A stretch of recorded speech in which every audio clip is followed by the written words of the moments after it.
Good morning students.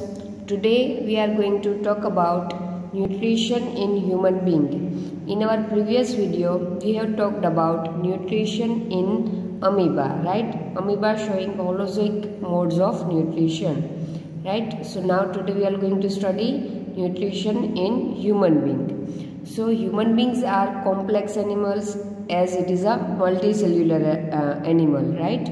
Which have a complex digestive system. The human digestive system is composed of an alimentary canal and some accessory glands. The alimentary canal is divided into several parts like esophagus, stomach, small intestine, large intestine, rectum and anus. Basically, alimentary canal start with the mouth and end to anus. And the accessory glands that we are talking about are salivary gland, liver and pancreas are the some accessory glands which lie outside the alimentary canal. So alimentary canal basically start from mouth and end up to anus, and the accessory glands are salivary gland, liver and pancreas. Structure of the human digestive system. The human digestive system comprises of alimentary canal and associated digestive glands. So alimentary canal is comprises of mouth, esophagus, stomach, small intestine and large intestine as we have mentioned above even, and the associated glands are salivary gland, gastric gland, liver and pancreas, right? So we are going to study all these glands, accessory glands as well as the alimentary canal in detail in the digestive system of the human being. So digestion in human being will start from the mouth itself, and it is also known as the buccal cavity. So let's see what happens in the mouth. The mouth has teeth and tongue as we all know, and salivary glands are also present in the mouth, right? Saliva. The tongue has gustatory receptors which perceive the sense of taste, right? As you all know, with the help of our tongue we can taste the different kinds of food. The tongue helps in turning over the food so that saliva can be properly mixed in it. With the help of tongue, the saliva could be properly mixed to the food. Now, teeth help in breaking down of the food into smaller particles so that swallowing of food becomes easier, and that is only the reason we are suggested to chew the food properly, right? So the digestion could become easier, right? So the main function of the teeth is to breaking down the food into smaller particles. And we all know that there are 4 types of teeth in the human being. First is called incisor teeth, which is also known as the cutting teeth. Then second one is canine teeth, which used for tearing and cracking of the food substances. And next one is the premolar teeth, which used for coarse and grinding of the food. In Gujarati we are calling it dart, right? The molars are used for fine grinding of the food. So the function of the teeth, we know about different types of the teeth and the function of the different type of the teeth.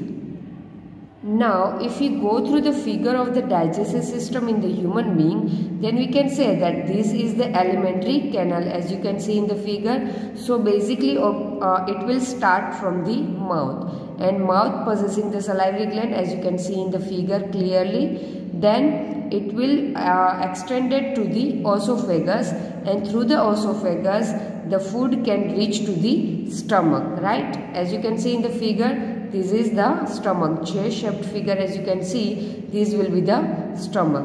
And the accessory glands you can see the pancreas, liver, gallbladder etc., which also take part in the digestion of the food, but it is not a part of the alimentary canal. Then the large intestine, small intestine, rectum and anus. So anus is the last part of the alimentary canal. So now let's study all the parts of the alimentary canal in detail, right?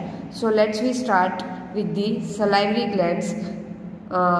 Secrete saliva, right? So main function of the salivary gland is to secrete the saliva. Saliva makes the food slippery, which makes it easy to swallow the food. Saliva also contains the enzyme which is known as the salivary amylase, or it is also known as the ptyalin enzyme. Here P is silent, so its pronunciation is ptyalin. So salivary amylase digests starch and convert it into the sucrose, or we can call it maltose. So we can say that the digestion of the food will start from the mouth itself, because a salivary gland releases the saliva, and saliva containing amylase enzyme, and amylase enzyme is responsible for the digestion of starch and it converted into sucrose or maltose. Now, if we summarize the digestion in mouth with the help of chart, then it would be very easy. So, mouth help to intake the food. Then teeth help to chewing and grinding of the food. Then tongue. Tongue help to rolling of food, tasting of food, and also swallowing of food. Because with the help of tongue, we can swallow the food. Then next is salivary gland. So salivary gland is also helpful in swallowing the food, because it will make the food very sticky and slippery, so the food can be easily swallowed. Then pushing down of the food secretes saliva plus mucus, and we know that saliva containing the salivary enzyme which is known as the amylase enzyme, which converts starch into maltose. So this is the small chart by which we can understand the digestion in mouth. Then after the digestion in mouth has been completed, the food will be swallowed, and obviously it will go to the next part of the alimentary canal. It is the esophagus, right? So in esophagus, what happened? Taking food from mouth to stomach by peristaltic movement. Now peristaltic movement means what? So esophagus is basically helpful to reach the food from mouth to the stomach, right? So what is the meaning of peristaltic movement? The rhythmic contractions of muscles of the lining of the alimentary canal to push the food forward, right? So suppose this pen is considered as the esophagus, right? So the wall of this esophagus will contract and expand, and because of that, what happened? The food can be pushed down to the stomach, right? So also basic function of the esophagus is to reach the food from mouth to the stomach. Now what happened to the food in stomach, or we can say how the digestion will taking place in the stomach. So let's see. First of all, the structure of the stomach. So stomach is a bag-like organ. Highly muscular walls of the stomach help in churning of the food, right? So we know the stomach having a bag-like structure, and its wall of the stomach is muscular. So the churning of food can also be takes place inside the stomach. The walls of the stomach secretes hydrochloric acid, and the hydrochloric acid kills the germs which may be present in the food, right? So as we all know that in our stomach, the hydrochloric acid will be secreted, and the function of the hydrochloric acid is to kill the germs which may be present in the food. Moreover, the next function of the hydrochloric acid is to make the medium acidic in the stomach. So as the medium become acidic, then the gastric enzymes will start to be work, because gastric enzyme can be worked into acidic medium only. The enzyme pepsin secreted in the stomach, and the function of the enzyme pepsin is to digest the protein, and the mucus secreted by the walls of the stomach saves the inner lining of the stomach from getting damaged from the hydrochloric acid, right? So overall in stomach, the hydrochloric acid secreted which kills the germs, then it will make the medium acidic, so the pepsin enzyme become active and it can digest the protein, and the mucus which is secreted in the stomach by the walls of stomach, which saves the stomach from the hydrochloric acid.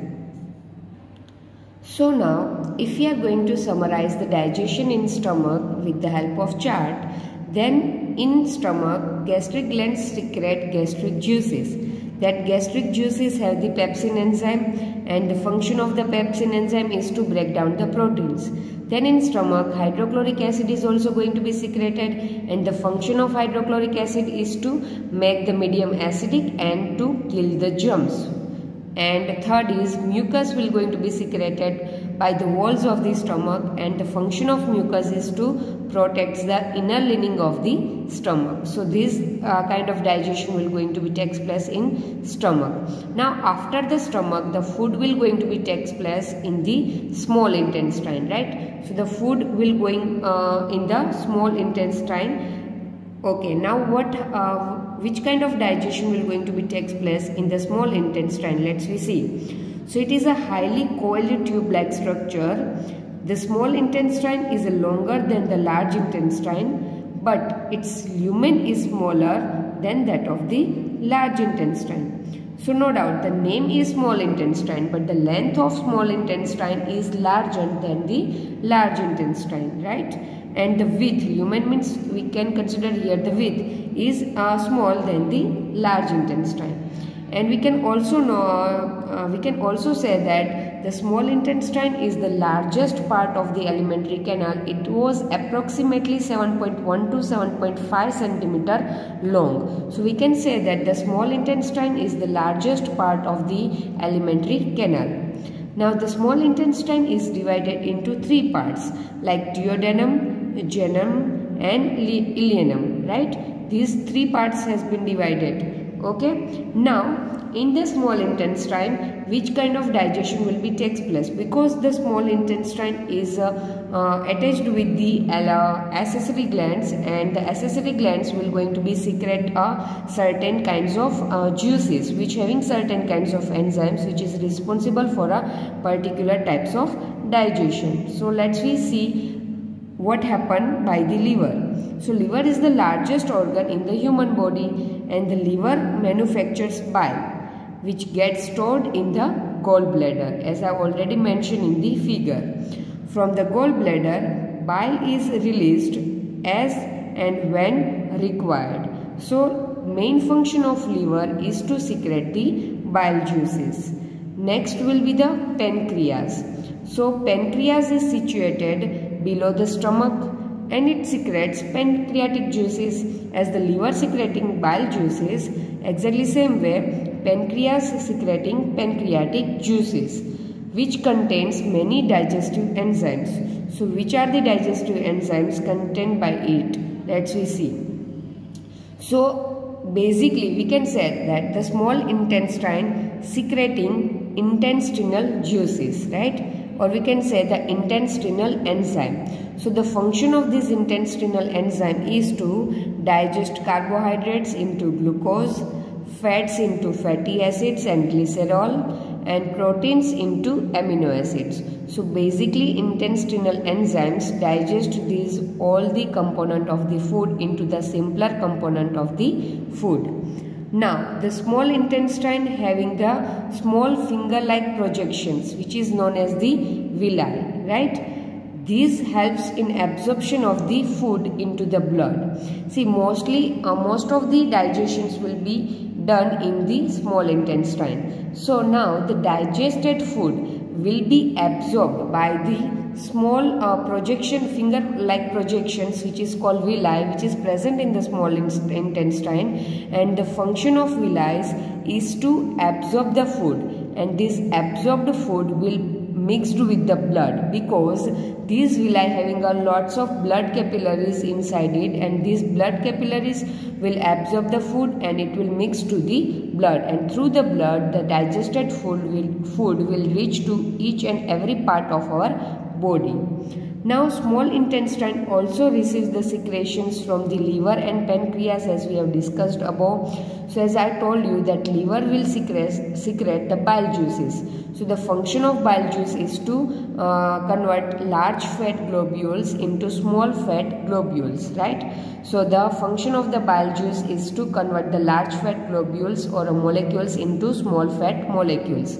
Then also the pancreas also going to release the pancreatic juices. So the function of the pancreatic juices is basically the pancreatic juice will release the trypsin enzyme and lipase enzyme. The trypsin enzyme will digest proteins into peptones, and the lipase enzyme will digest fats into glycerol. So these two enzymes will going to be secreted by pancreatic juices, and the digestion of the trypsin will help to digest protein into peptones, and lipase will help to digest fats into glycerol.